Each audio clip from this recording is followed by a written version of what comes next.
সকলকে নমস্কাৰ জনাইছোঁ। মই এটি নতুন ভিডিঅ' লৈ আহিছোঁ। এই গছজোপালৈ চাওক। আজিৰ পৰা প্ৰায় 3 বছৰ আগতে মই এই পুলিটো ৰোপণ কৰিছিলোঁ। খুব যতনেৰে মোৰ মায়ে এই পুলিটো গজাইছিল আৰু মই ইয়াত খুব পুলি অৱস্থাত ৰোপণ কৰিছিলোঁ। এইজোপা হৈছে কৰ্দৈ গছ। প্ৰথমবাৰৰ কাৰণে ইয়াত ফল দিব আৰম্ভ কৰিছে।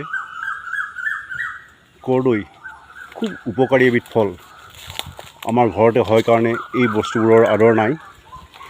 সেইখিনি বস্তু যদি বাহিৰৰ পৰা কৰা, কাশ্মীৰৰ পৰা আহিল হয় বা হিমাচলৰ পৰা আহিল হয়, ইয়াত মানুহে 100-120 টকা, 150-200 টকাৰে খালে হয়। কিন্তু ঘৰত হোৱাৰ কাৰণে ইয়াৰ কোনো আদৰ নাই। কৰ্দৈ এবিধ খুব উপকাৰী ফল। ইয়াক বিভিন্ন প্ৰকাৰে খাব পাৰি। পুৰি, টেঙা, জোল, চাটনি, যি প্ৰকাৰে নাখাওক কিয়, এই কৰ্দৈ আমাৰ শৰীৰৰ বাবে খুবেই উপকাৰী।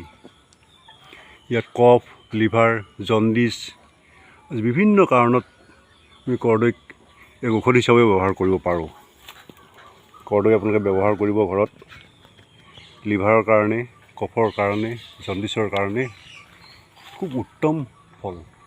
এই গছজোপাক মই এটি প্ৰণাম জনাই আজি প্ৰথমবাৰৰ কাৰণে মই গছজোপাৰ এটা ফল ছিঙিব বিচাৰিছোঁ। ফলে ফুলে গছজোপা জাতিষ্কাৰ হৈ পৰক। ইয়াৰ সোৱাদ আজিলৈকে মই লোৱা নাই। ইয়াৰ সোৱাদ মিঠাই টেঙা। আজি মই প্ৰথমবাৰৰ কাৰণে ইয়াৰ সোৱাদ ল'ম।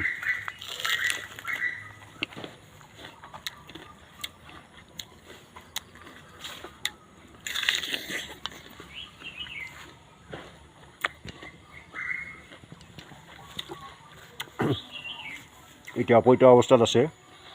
ইয়াৰ সোৱাদটো ঠিক ধৰিব পৰা হোৱা নাই, কিন্তু অতি টেঙা নহয়।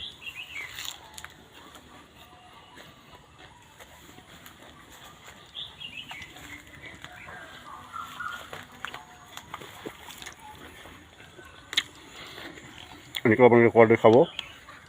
কেঁচা হওক, পুৰি হওক, জোলেৰে হওক, কৰ্দৈ খাব। আপোনাৰ খুব শৰীৰৰ কাৰণে উপকাৰ হ'ব।